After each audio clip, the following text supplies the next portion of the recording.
Chapter 9. When I come to, I'm in thick brush, lying there on the damp ground like some log. I can't see a thing. It's so dark. My head propped up by prickly brambles. I take a deep breath and smell plants and dirt and mixed in a faint whiff of dog crap. I can see the night sky through the tree branches. There's no moon or stars, but the sky is strangely bright. The clouds act as a screen, reflecting all the light from below. An ambulance wails off in the distance, grows closer, then fades away. By listening closely, I can barely catch the rumble of tires from traffic. I figure I must be in some corner of the city. I try to pull myself together and pick up the scattered jigsaw puzzle pieces of me lying all around. This is a first, I think. Or is it? I had this feeling somewhere before. But when? I search my memory, but that fragile thread snaps. I close my eyes and let time pass by. With a jolt of panic, I remember my backpack. Where could I have left it? No way I can lose it. Everything I own's inside. But how am I going to find it in the dark? I try to get to my feet, but my fingers have lost all strength. I struggle to raise my left hand. Why is it so heavy all of a sudden? And bring my watch close to my face, fixing my eyes on it. The digital numbers read 11:26, May 28. I think of my diary, May 28. Good. So I haven't lost a day. I haven't been lying here out cold for days. At most, my consciousness and I parted company for a few hours, maybe 4 hours, I figure. May 28th. A day like any other. The same exact routine. Nothing out of the ordinary. I went to the gym, then to the Komura library. Did my usual workout on the machines, read Soseki on the same sofa, had dinner near the station, the fish dinner, as I recall. Salmon, with a second helping of rice, some miso soup, and salad. After that, I don't know what happened. My left shoulder aches a little. As my senses return, so does the pain.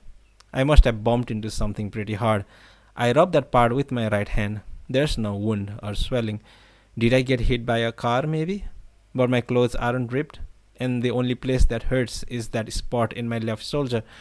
Probably just a bruise. I fumble around in the bushes, but all I touch are branches, hard and twisted like the hurts of a bullied little animals. No backpack. I go through my pant pockets. My wallet's there, thank God. Some cash is in it, the hotel key card, a phone card. Besides this, I've got a coin purse, a handkerchief, a ballpoint pen. As far as I can tell in the dark, nothing's missing. I'm wearing cream-colored chinos, a white v-neck t-shirt under a long-sleeved dungaree shirt, plus my navy blue topsiders. My cap's vanished, my New York Yankees baseball cap. I know I had it on when I left the hotel, but not now. I must have dropped it, or left it someplace. No big deal. Those are dime a dozen. Finally, I look at my backpack, leaning up against the trunk of a pine tree. Why in the world would I leave it there, and then scramble into this thicket, only to collapse? Where the hell am I, anyway? My memory's frozen shut. Anyway, the important thing is that I found it. I take out my mini flashlight from the side pocket and check out the contents.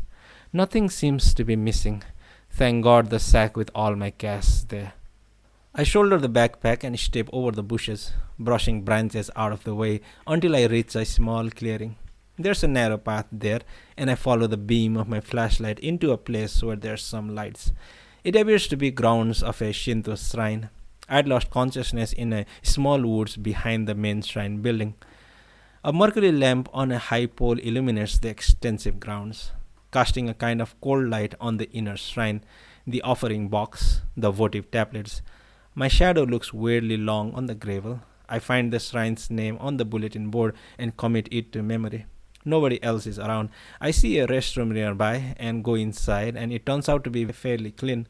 I take off my backpack and wash my face, then check out my reflection in the blurry mirror over the sink. I prepare myself for the worst, and I'm not disappointed. I look like hell. A pale face with sunken cheeks stares back at me, my neck all muddy, hair stinging out in all directions. I notice something dark on the front of my white t-shirt, shaped sort of like a huge butterfly with wings spread. I try brushing it away, but it won't come off. I touch it, and my hands come away all sticky. I need to calm down, so consciously taking my time, I slowly take off both my shirts. Under the flickering fluorescent light, I realize what this is: darkish blood that's seeped into the fabric. The blood's still fresh, wet, and there's lots of it. I bring it close for a sniff, but there's no smell. Some blood's been spattered on the dungaree shirt as well, but only a little, and it doesn't stand out on the dark blue material. The blood on the t-shirt is another story. Against the white background, there's no mistaking that. I wash the t-shirt in the sink. The blood mixes with the water, dyeing the porcelain sink red, though no matter how hard I scrub, the stain won't come out. I am about to toss the shirt into the garbage can, then decide against it. If I throw it away, some other place would be better. I wring out the shirt and stow it in the plastic bag with my other rinsed out clothes and stuff the whole thing into my backpack. I wet my hair and try to get some of the tangles out. Then I take some soap out of my toilet kit and wash my hands. There is still trembling a little, but I take my time, carefully washing between my fingers and under my fingernails. With a damp towel, I wipe away the blood that seeped onto my bare chest. Then I put on a dungaree shirt, button it up to my neck, and tuck it into my pants. I don't want people looking at me, so I've got to look at least halfway normal, but I'm scared, and my teeth won't stop chattering. Try as I might, I can't get them to stop. I stretch out my hands and look at them. Both are shaking a bit. They look like somebody else's hands, not my own, like a pair of little animals with a life all their own. My palms sting like I grabbed onto a hot metal bar. I rest my hands against the sink and lean forward, my head shoved against the mirror. I feel like crying, but even if I do, nobody's going to come to rescue me. Nobody. Man alive, how'd you get all the blood all over you? What the hell were you doing? But you don't remember a thing, do you? No wounds on you, though that's a relief. No real pain either, except for the throbbing in your left shoulder. So the blood's gotta be from somebody else, not you. Somebody else's blood. Anyway, you can't stay here forever. If a patrol car happens to spot you here, covered with blood, you're up a creek, my friend. Course, going back to the hotel might not be a good idea. You don't know who might be lying in wait, ready to jump you. You can't be too careful. Looks like you've been involved in some crime, something you don't remember. Maybe you were the perp. Who knows? Lucky thing you got all your stuff with you. You were always careful enough to lug everything you own around in that heavy backpack. Good choice. You did what's right, so don't worry. Don't be afraid. Everything's going to work out. 'Cause remember, you're the toughest 15-year-old in the planet, right? Get a hold of yourself. Take some deep breaths and start using your head. Things will be fine. But you gotta be careful. That's real blood we're talking about, somebody else's blood. And we're not just talking a drop or two. As we speak, I'll bet somebody's trying to track you down. Better get a move on. There's only one thing to do. One place you gotta go to. And you know where that is. I take a couple of deep breaths to calm down, then pick up my pack and get out of the restroom. I crunch along the gravel, the mercury light beating down on me, and try to get my brain in gear. Throw the switch, turn the crank, get the old thought process up and running. It's no go. Not enough juice in the battery to get the engine to turn over. I need some place that's safe and warm, that I can escape into for a while and pull myself together. But where? The only place that comes to mind is the library. But Komura library is shut until tomorrow at 11. I need somewhere to lie low till then. I come up with an alternative. I sit down where nobody can spot me and take the cell phone from my backpack. I check to see it's still connected, then take Sakura's phone number from my wallet and punch in the numbers. My fingers still aren't working well, and it takes a few times before I get the whole number right. I don't get her voicemail, thank God. 12 rings later, she answers. I tell her my name. Kafka Tomura, she repeats, not exactly thrilled.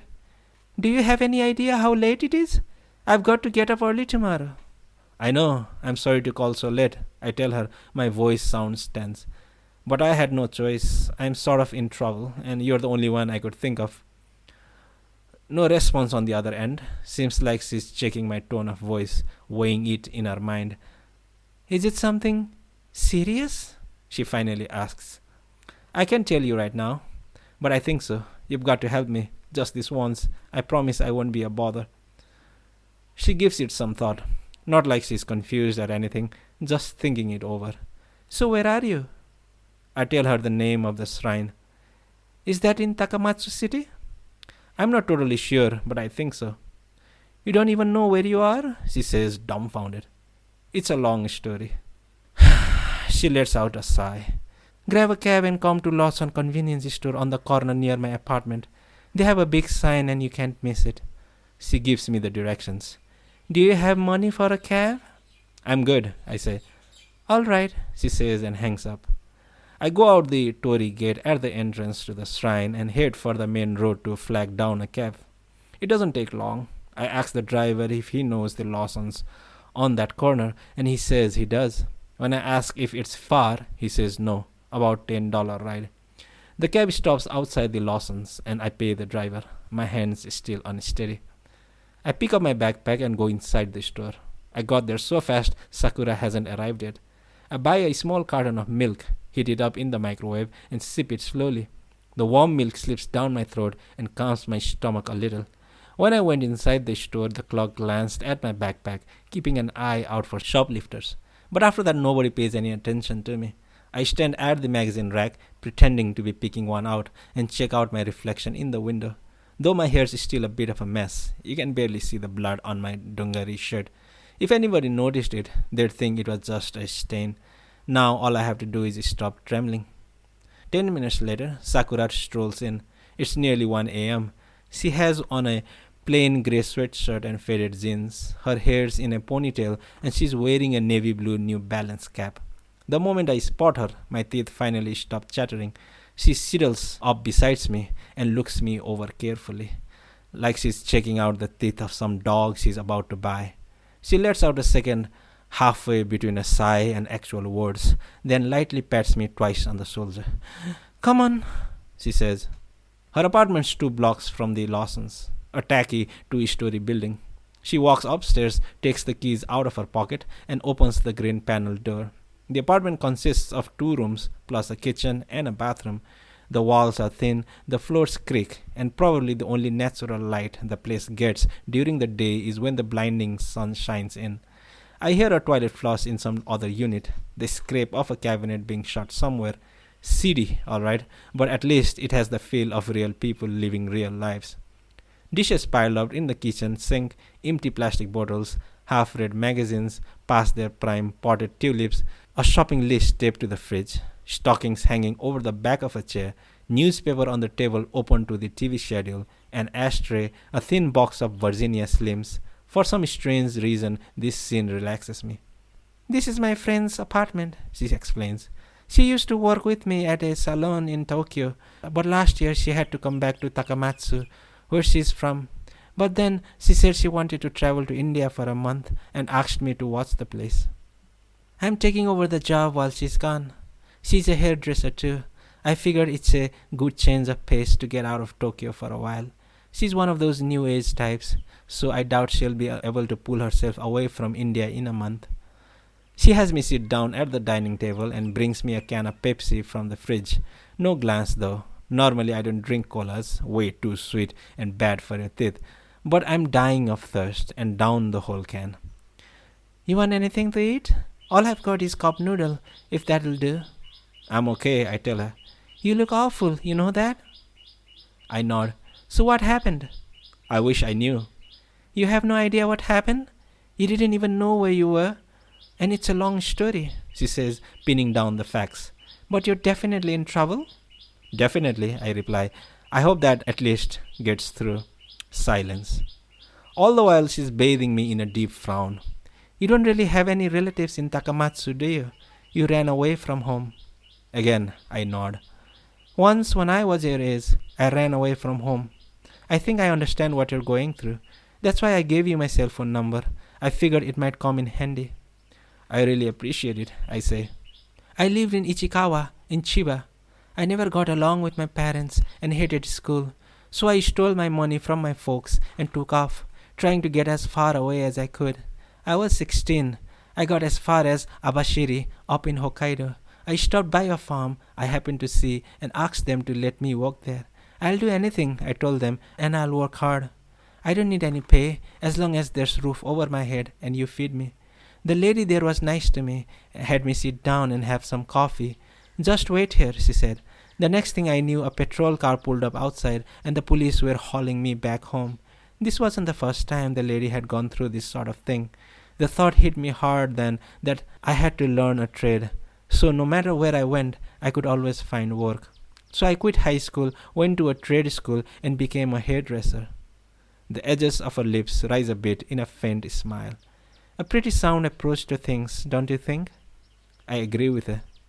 Hey, would you tell me the whole story from the beginning? She says, pulling out a cigarette and lighting it. I don't think I'm gonna get much more sleep tonight, so I might as well hear it all. I explain everything to her, from the time I left home. I leave out the omen part, though. That, I know, I can't tell just anyone.